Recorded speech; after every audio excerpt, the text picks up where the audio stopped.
শর্তটা হলো এই যে সাপের খেলা দেখাবো, এবার সাপের খেলা দেখাতে দেখাতে এই সাপটার তো বিষ দাঁত ভাঙা হয়নি। ধরো সাপের খেলা দেখানোর সময় যদি সাপটা আমাকে কামড়ে দেয়, যে জায়গায় সাপটা কামড়াবে সেই জায়গায় একটা শেকড় দিলাম, বলো শেকড় দিলাম, এই শেকড়টা ভালো করে 3 বার গোলাবে, যে জায়গায় সাপটা কামড়াবে 3 বার গুলিয়ে নেবে। এবার সেই শেকড়টা গোলানোর পরে যদি প্রাণ ফিরে আমি না পাই, তাহলে সাপটা যেখানে আমায় কামড়াবে সেই জায়গায় তোমাদের ওই মুখ দিয়ে কিন্তু বিষ তুলতে হবে। বলো তোমরা পারবে? হ্যাঁ হ্যাঁ পারবো পারবো। আচ্ছা পারবে তো, বেশ। তাহলে শোনো, যা বললাম মনে রাখবে কিন্তু, কেমন? এবার তাহলে আমি সাপের খেলা দেখাচ্ছি, যা বললাম তোমাদের মনে রেখো। মায়ের একটু উলধ্বনি দেবে, নিতাই গৌর হরি বল, হরি বল।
রমণী ভোলাবার লাগি পাতি আছো কান, বাঁশি বাজায়ো না, বাঁশি বাজায়ো না, বাজায়ো না লোহে কালাচা। রমণী ভোলাবার লাগি পাতি আছো কান, বাঁশি বাজায়ো না, বাঁশি বাজায়ো না, বাজায়ো না লোহে কালাচা। রমণী ভোলাবার লাগি পাতি আছো কান, বাঁশি বাজায়ো না। ও মা গো বাজায়ো না,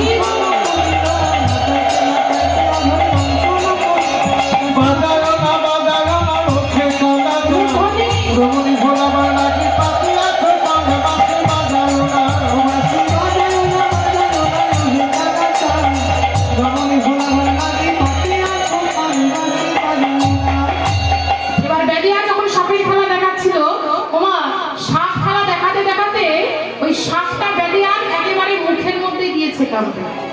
যখন সাপের খেলা দেখাচ্ছে, মুখের মধ্যে সাপটা কামড়ে দিয়েছে। এবার সাপটা যখন কামড়ে দিয়েছে, বেরিয়ার সাথে সাথে মাটির মধ্যে পড়ে গেছে। আহা, ওমা, ঠিক এমন সময় সখীরা কি করেছে, যে শেকড়টা দিয়েছিল সেই শেকড়টা নিয়ে 3 বার গুলিয়ে দিয়েছে। কিন্তু 3 বার গোলানোর পরেও বেরিয়ার প্রাণ আজ ফিরে এলো। বেরিয়া বলেছিল, যদি ওই শেকড়টা 3 বার গোলানোর পরেও আমার প্রাণ ফিরে না আসে, তাহলে মুখ দিয়ে বীজ তুলতে হবে। ললিতা বলছে, ওরা এক কাজ কর, সন্ধ্যায় তুই তোর মুখ দিয়ে বিষটা এবার তুলে এনে যা। বলি শেকড়টা গোলানোর পরেও কিন্তু প্রাণ ফিরে পেল না, তা তোর মুখ দিয়ে এবার তুই বিষটা তুলে নে। রাধারানী বলছে, দেখ ললিতা, বলি সাপটাও কত দুষ্ট, বেদিয়ার দেহে এত জায়গা থাকতে কামড়াবার আর কি জায়গা পেল না, কামড়াবার আর কি জায়গা পেল না, সখী কামড়াবার আর কি জায়গা পেল না, কামড়াবার আর কি জায়গা পেল না। আমি পরপুরুষের বদনে কেমনে বদনে দেব, পরপুরুষের বদনে কেমনে বদনে দেব, পরপুরুষের বদনে কেমনে বদনে দেব, পরপুরুষের বদনে কেমনে বদনে দেব, পরপুরুষের বদনে কেমনে বদনে দেব। বাঁশি বাজায়ো না, ও বাঁশি বাজায়ো না, বাঁশি বাজায়ো না, বাজায়ো না, ও দেখালা চান রমণী ভোলাবার নাকি পাতিয়াছো পান, বাঁশি বাজায়ো না, ও বাঁশি বাজায়ো না, বাজায়ো না, ওঠে কানা, ভোলাবার নাকি পাতিয়াছো পান, বাঁশি বাজায়ো না। ললিতা বলছে, রায় তুই আর দেরি করিস না, অনেক দেরি হয়ে গেছে, যা এবার বেরিয়া থেকে বিষটা তুই তুলে নে রায়। তাই রাধারানী আমার সখীগণের কথা মতো সেই বেরিয়ার দেহে বিষ তুলতে যাচ্ছে। এত বলি রাধারানী মুখেতে মুখ দিল, এত বলি রাধারানী মুখেতে মুখ দিল, এত বলি রাধারানী মুখেতে মুখ দিল, এত বলি রাধারানী মুখেতে মুখ দিল। আর কৃষ্ণরঙের গন্ধ রাধারানী যে পায়, কৃষ্ণরঙের গন্ধ রাধারানীতে পাইল, কৃষ্ণরঙের গন্ধ রাধারানী যে পাইল, কৃষ্ণরঙের গন্ধ রাধারানীতে পাইল। তার মুখেতে না আসে বিষ, অমৃত আসে, মুখেতে না আসে বিষ, অমৃত আসে, দেখো মুখেতে না আসে বিষ, অমৃত আসে। মুখেতে না আসে বিষ, অমৃত আসে। বাঁশি বাজায়ো না, ও বাঁশি বাজায়ো না, বাঁশি বাজায়ো না, বাজায়ো না, ও দেখালা চান রমণী ভোলাবার নাকি পাতিয়াছো পান, বাঁশি বাজায়ো না, ও বাঁশি বাজায়ো না, বাজায়ো না, ওঠে কানা চান, রমণী ভোলাবার নাকি পাতিয়াছো পান, বাঁশি বাজায়ো না। এবার রাধারানী আমার সে বেরিয়ার দিকে বীজ তুলছে। ওমা, ওদিকে সখীগণ চিন্তা করছে, ললিতা বলে রাধারানীকে সেই বেরিয়ার দিকে বীজ তুলতে গেল, কই এখনো তো ফিরে এলো না। ওরে ও ললিতা, ও বিশাখা, চল চল সখী, আমরা সবাই মিলে গিয়ে একবার দেখে আসি। তাই সখীগণ কাছে গিয়ে কি দেখছে, আজ বদনে বদন দিয়া দিয়া পড়ো দিয়া, বদনে বদন দিয়া,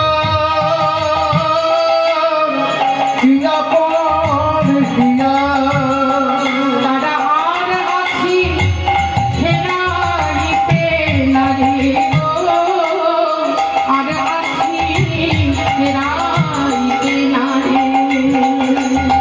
নানায়ার আখি ফেরাইতে না রে। এবার সখীগণ গিয়ে দেখে রাধারানী আমার প্রাণবধূকে চিনতে পেরে প্রাণবধূর বদন বদন দিয়ে বসে আছে। হ্যাঁ, সেই অপরূপ রূপ দর্শন করে আজ সখীগণ আমার রাধারানীকে বলছে, রায় ওরে ও রায়, একবারে দাঁড়া রে দাঁড়া রে, দাদা রে দাদা রে, একবারে দাঁড়া রে দাঁড়া রে, একেবারে দাদা রে দাদা রে, তোমার রূপে দর্শন করে দাঁড়া রে দাঁড়া রে, দর্শন করি দাদা রে দাদা রে, তোমার রূপে দর্শন করি দাদা রে দাদা রে, তোমার রূপে দর্শন করে দাঁড়া রে দাঁড়া রে। তোমার রূপে দর্শন করি দাদা রে দাদা রে।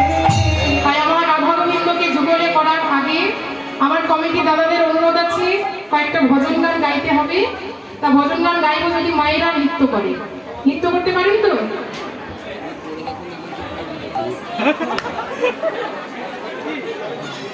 শেষ হতে চলো নাকি ওরা? লাগবে না? সব রেডি হয়ে আছে।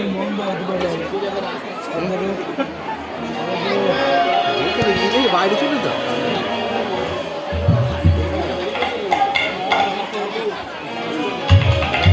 বারবার কোলাগুলি করেছে কেন বারবার কোলাগুলি করেছে কেন